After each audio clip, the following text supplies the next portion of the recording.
ಯಾವಾಗಲೂ ಸಾಮಾಜಿಕ ಜಾಲತಾಣದಲ್ಲಿ ಆ್ಯಕ್ಟಿವ್ ಆಗಿರ್ತೀವಿ. ಬಟ್ ನಿಮ್ಮನ್ನು ಸಂಪೂರ್ಣವಾಗಿ ಅಂದರೆ ನಿಮಗೆ ಆಗಿರ್ತಕ್ಕಂಥ ಅಭಿಮಾನಿಗಳು ಎಲ್ಲವನ್ನು ಕೂಡ ರಿಸೀವ್ ಮಾಡ್ಕೊತಾ ಇದ್ರು. ಬಟ್ ಈಗ ಪರ್ಟಿಕ್ಯುಲರ್ ಆಗಿ ಯಾಕೆ ಈ ರೀತಿ ವಿಚಾರ ನಿಮ್ಗೆ ಇಷ್ಟೊಂದು ಹರ್ಟ್ ಮಾಡ್ತು, ಏನು ವಿಚಾರವಾಗಿ ಕಂಪ್ಲೇಂಟ್ ಕೊಟ್ಟಿರುವಂಥದ್ದು? ಸರ್ ಆ್ಯಕ್ಚುಲಿ ಹೇಳಬೇಕಂದ್ರೆ 30ನೇ ತಾರೀಕು ನನ್ನ ಸಾಂಗ್ ರಿಲೀಸ್ ಆಗಿರುತ್ತೆ, ಕೆ ಮೂವಿದು ಗುಂಟೂರಮ್ಮಯ್ಯ ಅಂತ. ಸೊ ಅದು ಸಾಂಗ್ ಪ್ರೆಸ್ ಮೀಟ್ಗೆ ನಾನು ಬಂದಿದ್ದು ಉಂಟು ಸರ್. ಸೊ ನಾನು 11 o'clock ಪ್ರೆಸ್ ಮೀಟ್ ಹೇಳಿದ್ವಿ, ಬಟ್ ನಾನು ಹೋಗಿದ್ದು 12, 15, 12:30 ಹತ್ರ 1 hour ಅಂತೂ ಲೇಟಾಗಿ ನಾನು ಹೋಗಿದ್ದುಂಟು. ಸೊ ನಾನು ಹೋಗಿದ ಮೇಲೆ ಎಲ್ಲರಿಗೂ ಮನಸ್ಪೂರ್ವಕವಾಗಿ ಸಾರಿ ಕೇಳಿದೆ, ಅದು ಎಲ್ಲರಿಗೂ ಗೊತ್ತು.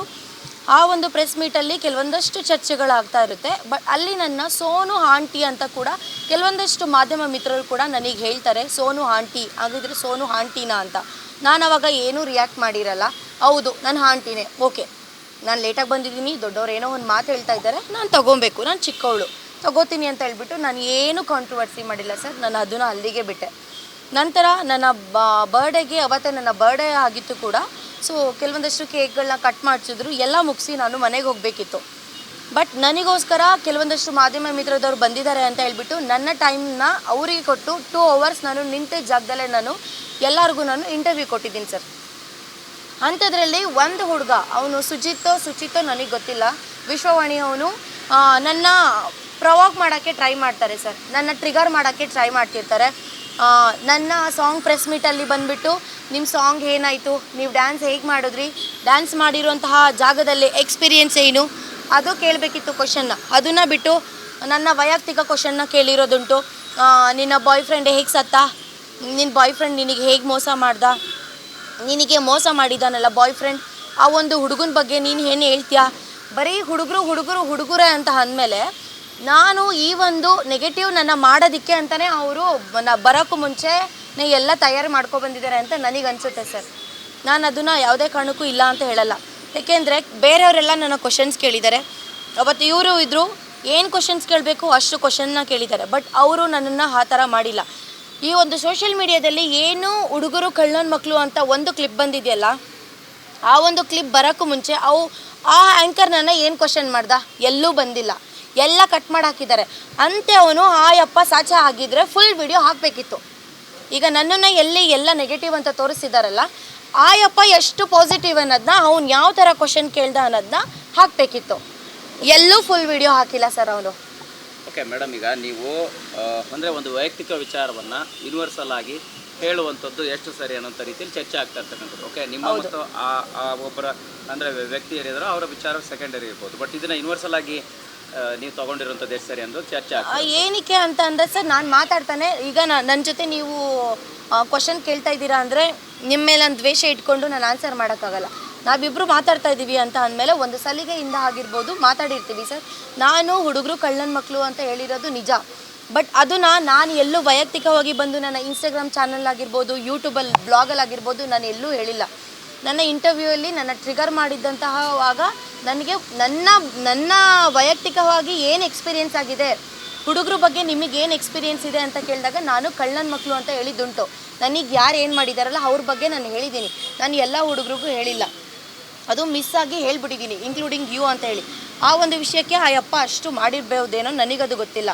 ನೀವು ಇನ್ಕ್ಲೂಡಿಂಗ್ ಯು ಅಂತ ಹೇಳಿರೋದು ಕೂಡ ತಪ್ಪಲ್ವಾ?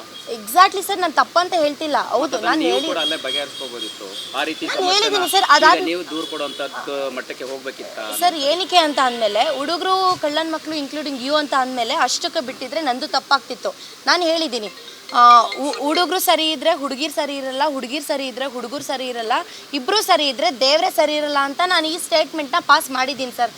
ಯಪ್ಪ ಎಲ್ಲೂ ಹಾಕಿಲ್ಲ, ಇದನ್ನು ಈ ಸ್ಟೇಟ್ಮೆಂಟ ಎಲ್ಲೂ ಹಾಕಿಲ್ಲ ಸರ್. ಬೇಕಿರೋ ನಾನು ಆ ಸ್ಟೇಟ್ಮೆಂಟ್ನ ನಿಮಗೆ ಇವಾಗಲೇ ತೋರಿಸ್ತೀನಿ. ಏಕೆ ಅಂದರೆ ಎಲ್ಲರೂ ನನ್ನ ತಪ್ಪು ತಿಳ್ಕೊತಾ ಇದ್ದಾರೆ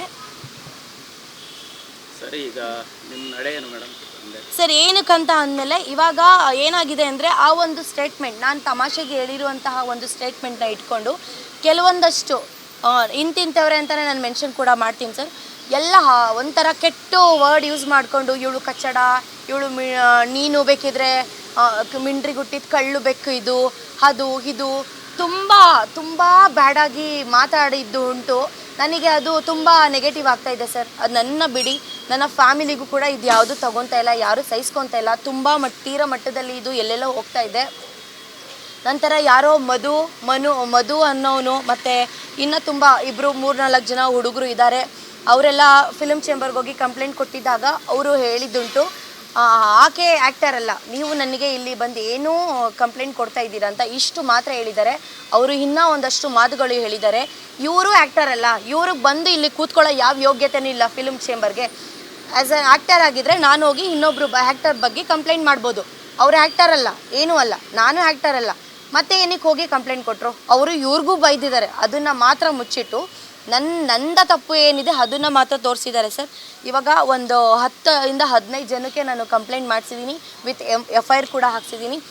ಇಲ್ಲಿವರೆಗೂ ನಾನು ಯಾರ ಸವಸಕ್ಕೂ ಹೋದವಳಲ್ಲ. ನಾನಾಯಿತು, ನನ್ನ ಕೆಲಸ ಆಯಿತು, ನಾನು ಮಾಡ್ಕೊಂಡಿದ್ದೆ. ಬಟ್ ಇವಾಗ ನನ್ನ ತೀರವಾಗಿ ನನಗೆ ತುಂಬ ನೆಗೆಟಿವ್ ಮಾಡ್ತಾ ಇದ್ದಾರೆ ಸರ್. ನಾನು ಇನ್ಮೇಲೆ ಸಹಿಸೋದೇ ಇಲ್ಲ. ಅದೇನು ಕಾನೂನು ಪ್ರಕಾರ ಇದೆ ನಾನು ಓಡಾಡ್ತೀನಿ ಸರ್. ನಾನು ಸಾರಿ ಕೇಳಲ್ಲ, ನಾನು ಎಲ್ಲೂ ತಪ್ಪು ಮಾಡಿಲ್ಲ. ಇಲ್ಲ ನಾನು ಯಾವ ಪ್ಲ್ಯಾಟ್ಫಾರ್ಮಲ್ಲಿ ಬಂದುಬಿಟ್ಟು ಹುಡುಗರು ಹಾಗೆ ಹುಡುಗರು ಹಿಂಗೆ ನಾನು ಯಾವತ್ತೂ ಯಾರ ಬಗ್ಗೆನೂ ಮಾತಾಡಿಲ್ಲ. ನಾನು ಆಟೋ ಹೋಗ್ಬೇಕಾದ್ರೆ, ಕ್ಯಾಬಲ್ಲಿ ಹೋಗ್ಬೇಕಾದ್ರೆ ನಾನು ಅವ್ರಿಗೆ ಕೊಡೋ ಮರ್ಯಾದೆ, ನನ್ನ ಯಾರಾದರೂ ಫ್ಯಾನ್ ಅಂತ ಮಾತಾಡಿಸಿದಾಗ ಅವ್ರನ್ನ ನಾನು ಸರ್ ಅಂತಲೇ ಮಾತಾಡ್ಸಾಗಿರ್ಬೋದು. ನಾನು ಯಾವತ್ತೂ ಯಾರು ಹುಡುಗಿ ಅಂತಲ್ಲ ಹುಡುಗ ಅಂತಲ್ಲ ಸರ್, ಯಾರ ಬಗ್ಗೆನೂ ಕೆಟ್ಟದಾಗಿ ಮಾತಾಡಿಲ್ಲ. ನಾನು ಮಾತಾಡೋದಿಲ್ಲ, ನನಗೆ ಆ ರೈಟ್ಸು ಇಲ್ಲ, ಯಾರ ಬಗ್ಗೆ ಮಾತಾಡಿಸೋ ರೈಟ್ಸ್ ಇಲ್ಲ. ಸೊ ನಾನು ತಮಾಷೆಗೆ ಹೇಳಿರೋ ಮಾತನ್ನ ಇವರು ಇಷ್ಟು ದೃಢವಾಗಿ ನಿಂತಿದ್ದಾರೆ, ಸಾರಿ ಕೇಳಿಸಲೇಬೇಕು ಅಂತ ನಾನು ಹೇಳ್ತೀನಿ. ನಾನು ಯಾವುದೇ ಕಾರಣಕ್ಕೂ ಸಾರಿ ಕೇಳೋದೇ ಇಲ್ಲ. ಕಾನೂನು ಪ್ರಕಾರ ಹೋಗ್ತೀರಾ ಹೋಗಿ, ನಾನು ಹೋಗ್ತಾ ಇದ್ದೀನಿ. ಈಗ ಯಾರೋ ಅವರು ಏನೋ ಯಾವುದೋ ಸಂಘ ಅಂತ ಕಟ್ಕೊಂಡಿದ್ದಾರಲ್ಲ, ಅವ್ರ ಮ್ಯಾಮ್ ಅವರು ಮಧು ಮತ್ತು ಇನ್ನೊಂದು 2-3 ಜನ ಅವ್ರದ್ದು 1 ನಿಮಿಷ ವಿತ್ತು ನಾನು ನೇಮೇ ಹೇಳ್ತೀನಿ. ಇವರು ಈಗ ಸರ್ ನಾನು ಏನು ತಪ್ಪು ಮಾಡಿದ್ದೀನಿ, ಹುಡುಗರ ಬಗ್ಗೆ ಕಳ್ಳನ ಮಕ್ಕಳು ಅಂತ ಹೇಳಿದೆ ಅಂತ ಇಷ್ಟು ನ್ಯೂಸ್ ಮಾಡ್ತಿದ್ದಾರೆ ಅಲ್ವಾ. ಇವರು ಇಲ್ಲಿದ್ದಾರೆ ನೋಡಿ, ಮಧುಸೂದನ್ R ಅಂತೆ ಈ ಅಪ್ಪ. ಅದಾದ ನಂತರ ಮುರುಳಿ ಅಂತ ಅನ್ನೋ ಈ ಅಪ್ಪ ಇಬ್ಬರೂ ಕೂತ್ಕೊಂಡು, ನಾನು ಸ್ಟೇಷನಲ್ಲಿ ಇರಬೇಕಾದ್ರೆ ನಾನು ಯಾವುದೋ ಬಾಸ್ ಟಿವಿಗೆ ಇವರಿಬ್ಬರು ಹೋಗಿ ಲೈವ್ ಮಾಡ್ತಾ ಇದ್ದಾರೆ ವಿಡಿಯೋನ. ಆ ಒಂದು ಲೈವಲ್ಲಿ ಕೂತ್ಕೊಂಡು ಈ ಅಪ್ಪ ಏನು ಹೇಳಿದ್ದಾನೆ ಕೇಳಿಸ್ಕೊಳ್ಳಿ. ನಾನು ಹೋಗ್ತೀನಿ, ನಾನು ಪ್ರಧಾನ ಹೋರಾಟಗಳು ತುಂಬ ಇದ್ದಾವೆ ನೋಡ್ಲಿ, ನಾನು ಹೋಗ್ತೀನಿ, ನಾನು ಒಬ್ಬ ಕನ್ನಡಿಗನಾಗಿ ನಾನು ರೈತರಿಗೆ ಏನು ಸಪೋರ್ಟ್ ಮಾಡಬೇಕು ಅದು ಬಂದ್ಕೊಂಡು ಸಮಯ ಬಂದು ಮಾಡ್ತೀವಿ. ಇವಳು ಐಫೋನ್ ತಗೊಂಬರಕ್ಕೆ ಹೋಗ್ತಾಳೆ, ಐಫೋನ್ ತಗೊಂಬರಕ್ಕೆ ಹೋಗ್ತೀನಾ? ಕರ್ನಾಟಕದಲ್ಲಿರುವಂಥದ್ದು ಇವತ್ತು ಕನ್ನಡಿಗರೇ ಬೆಳೆಸಿರುವಂಥದ್ದು. ಇವರು ಬಂದು ನ್ಯಾಯ ಕೇಳ್ಬೋದಲ್ಲ, ನಿಂತ್ಕೊಂಡು ಮಾತಾಡ್ಬೋದಲ್ಲ ರೈತರು ಸಪೋರ್ಟ್ ಮಾಡೋಕ್ಕೆ.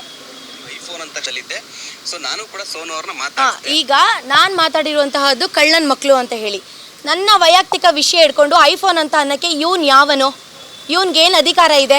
ಫಸ್ಟ್ ಆಫ್ ಆಲ್ ಒಂದು ಹುಡುಗಿ ಬಗ್ಗೆ ಮಾತಾಡೋಕ್ಕೆ ಯಾವನಿಗೂ ಅಧಿಕಾರ ಇಲ್ಲೇ ಇಲ್ಲ. ನನ್ನ ಪರ್ಸ್ನಲ್ ವಿಷಯಗಳನ್ನ ಮಾತಾಡೋಕ್ಕೆ ಇವನು ಮುರುಳಿ ಆಗಿರ್ಬೋದು, ಮಧು ಆಗಿರ್ಬೋದು, ಅದು ಅವ್ರವ್ರ ಮನೆಗೆ ಬಿಟ್ಟಿದ್ದು, ಇಲ್ಲ ಅವ್ರ ಜೊತೆಗಳಿರೋ ವಿಡಿಯೋ ಮಾಡ್ಕೊಂಡಿರೋರ್ಗೆ ಬಿಟ್ಟಿದ್ದು. ನನ್ನ ಹತ್ರ ಯಾವುದು ನಡೆಯೋದೇ ಇಲ್ಲ. ಕಾನೂನು ಪ್ರಕಾರವಾಗಿ ಇಬ್ಬರು ಮೇಲೂ FIR ಮಾಡಿಸಿದ್ದೀನಿ. ಅವಳು ಅಂತಲ್ಲ, ಇನ್ನೊಬ್ಬರು ಸಂಧ್ಯಾ ನಾಗರಾಜ್ ಅಂತ ಅನ್ನೋರು ನನಗೆ ಥ್ರೆಡ್ನಿಂಗ್ ಕೇಸ್ ಹಾಕಿದ್ದಾರೆ. ಅವರೇ ಅಂತ ಮಾತಾಡಿದ್ದಾರೆ ಗೊತ್ತಾ? ನೀನು ಎಲ್ಲಿದ್ಯಾ ಅಲ್ಲೇ ಬಂದ್ಬಿಡ್ತೀನಿ, ನೀನು ಎಲ್ಲಿದ್ಯಾ ಅಲ್ಲೇ ಸಾರಿ ಕೇಳಿಸ್ಬಿಡ್ತೀನಿ. ಯಾಕೆ ನಮಗೆ ಕಾನೂನು ಗೊತ್ತಿಲ್ವಾ ಸರ್? ಸೋನು ಶ್ರೀನಿವಾಸ್ ಗೌಡ ಮೊದಲು ಎಲ್ಲ ಯುವಕರಿಗೂ ಕ್ಷಮೆ ಕೇಳುವಂತ ಕೆಲಸ ಮಾಡು.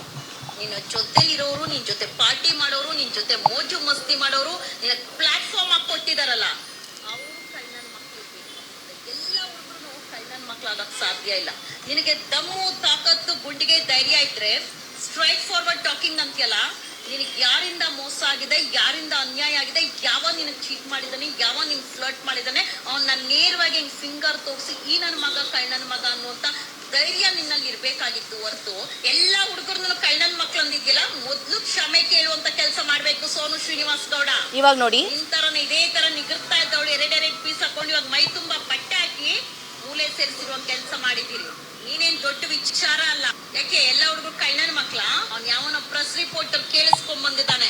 ಬೇರೆ ಯಾರಾದ್ರೂ ಆ ಜಾಗದಲ್ಲಿ ಇದ್ದಿದ್ರೆ ಮೆಟ್ಟಲ್ಲಿ ಹೊಡೆದು ಬರ್ತಾ ಇದ್ರು.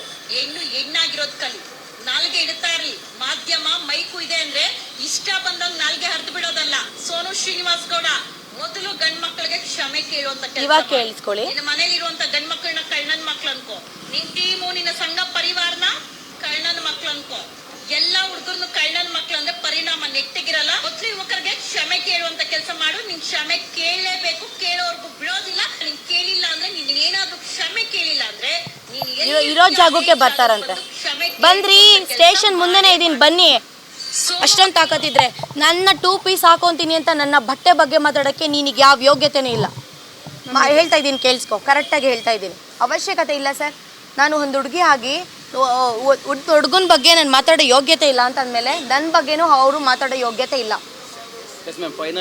ಯಾರ್ಯಾರ ಮೇಲೆ ಕಂಪ್ಲೇಂಟ್ ಆಗಿದೆ ಅಂತ ಮೇಲೆ ಒಂದು ನಿಮಿಷ ಸರಿ, ಕಂಪ್ಲೇಂಟ್ ಮಾಡಿ FIR ಯಾರ್ಯಾರ ಮೇಲೆ ಮಾಡಿದ್ದೀನಿ ಅಂತ ಅಂದರೆ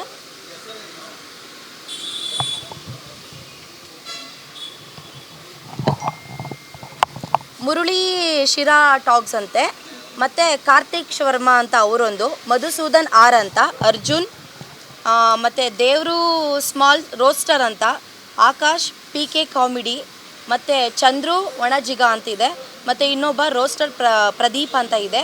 ಸದ್ಯಕ್ಕೆ ನನ್ನ ಬಗ್ಗೆ ಇಷ್ಟು ಜನ ನನ್ನ ಹೀನಾಮಾನವಾಗಿ ಬೈದಿದ್ದುಂಟು.